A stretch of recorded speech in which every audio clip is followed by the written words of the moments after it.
particularly what. Sister Aldea, please, and then Brother Day.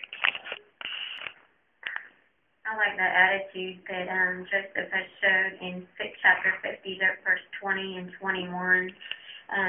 He talks about how he could have had animosity toward his brothers, and he had a really good reason to have felt that way, but he didn't. He showed nothing but love for them. He actually broke down several times the love that he showed for his brothers, but only because they had a change of heart as well. His brothers did. So the attitude was such a good representation for us on each of those parts. Yeah, he even tested them to make sure that they had their thinking correct. Brother Day. Yeah, I also appreciated chapter 50 and verse 4, how weeping and grieving is really a natural process that we go through when we lose our loved one, like Joseph lost his father there. However, we don't grieve on as the rest do. We have no hope. We have a wonderful hope in the future. In John 5:28 and 29, there will be a wonderful resurrection of those who are in Jehovah's memory. I have time for a couple more comments. Carlin, please. What I appreciate is Genesis 49, 2 through 27, how all the prophecies that Jacob foretold, all these things that they're very detailed, these prophecies, and they've all come to be fulfilled. And so by looking at that, there's many applications we can give to that. But as of today, we can show it in ministry and help one appreciate that prophecies that are fulfilled in the Bible are started off in Genesis, and it helps us to realize that they were all fulfilled. So that same goes for today's prophecies. It's the end of the system. So we can show the logical points that this happened, so this is going to happen. So understand that this is really going to happen. Thank you. Yeah, prophecy really solidifies the truth in one's mind. Back up here, brother. Sister Jones. I like Genesis 49:5, where Simeon and Levi are still chastised for the violence they did when Dinah was raped, and after that they in turn slaughtered all of the families of Shechem. And so here it is this many years later that Jacob is recalling this, and so that shows that Young People Ask article in 87 shows that Jehovah's view of losing the temper and violence is something we want to steer away from. Thank you. Turn the floor back over to Brother Day.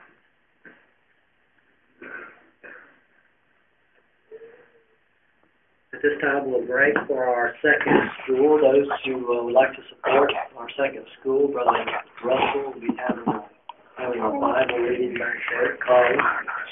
We also have a military talk will also be given, so give them a minute to make their way back there. And here in our front, Brother Colin Shae will be handling our Bible reading. Andrew? Wow, that's right. I mean, it's a first.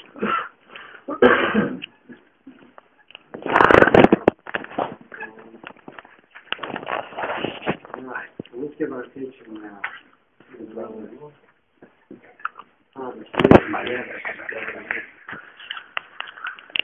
an overseer of the second school handling our second school for us. If we could have one run back there real quick, that'd be great. All right, maybe you can grab one of the other ones. Thank you.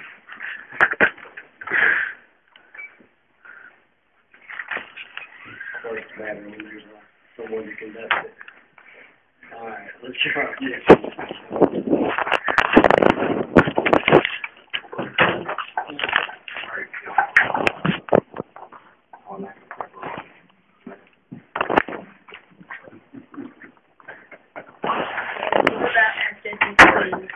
That it was said to Joseph, "Look, your father is becoming weak." All right, so we're welcoming. And he took with him his two sons. We're welcoming a new student. And Colin, I tell you what, why don't you tell us where you're going to be reading from, and we'll listen closely.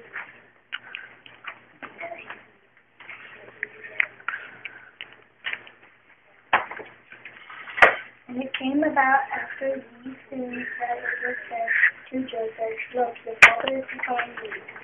At that he spoke with him his two sons, Manasseh and Ephraim. Then it was reported to Joseph and said, "Where is your son?" Joseph So Israel exerted his strength and sat up on his couch. And Jacob proceeded to say to Joseph, God Almighty appeared to me at Luz in the land of Canaan, that he might bless me.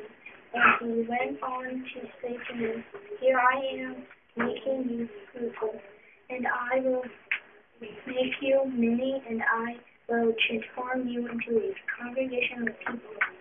And I will give this land to you, your seed, after you for a possession to time and definite. Now your time, 2 sons who were born to you in the land of Egypt, for I came to you into Egypt. They are mine. Ephraim and Manasseh will become mine, Reuben and Simeon. But your progeny, to which you shall become father after them, will become yours. Together with the name of their brothers, they will be called in their inheritance. As for me, when I was coming from Paddan, Rachel died alongside me in the land of Canaan. On the way, while there was yet a good stretch of land before coming to Ephraim, that I buried her there on the way to Ephraim, but is to say Bethlehem. And Israel saw Joseph's sons and said, Who are these? So Joseph said to his father, They are my sons whom God has given me in this place.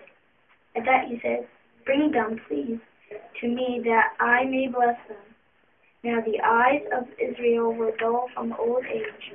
He was unable to see. Accordingly, he brought them close to him, and he then kissed them and embraced them.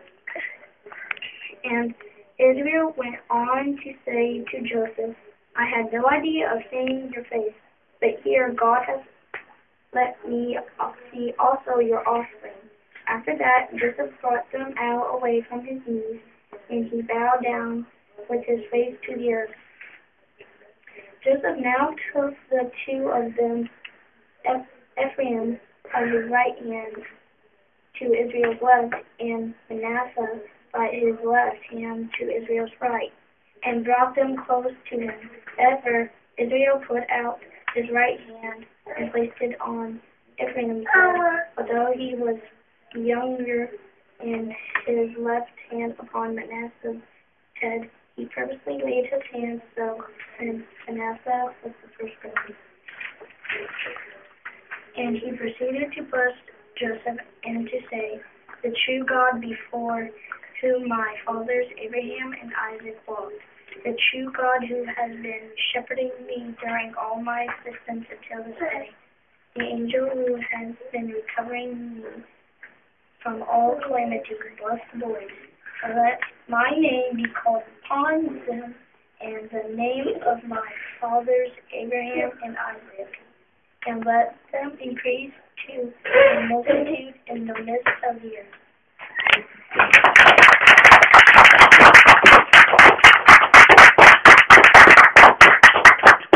Colin, I'm sure you can appreciate by that applause.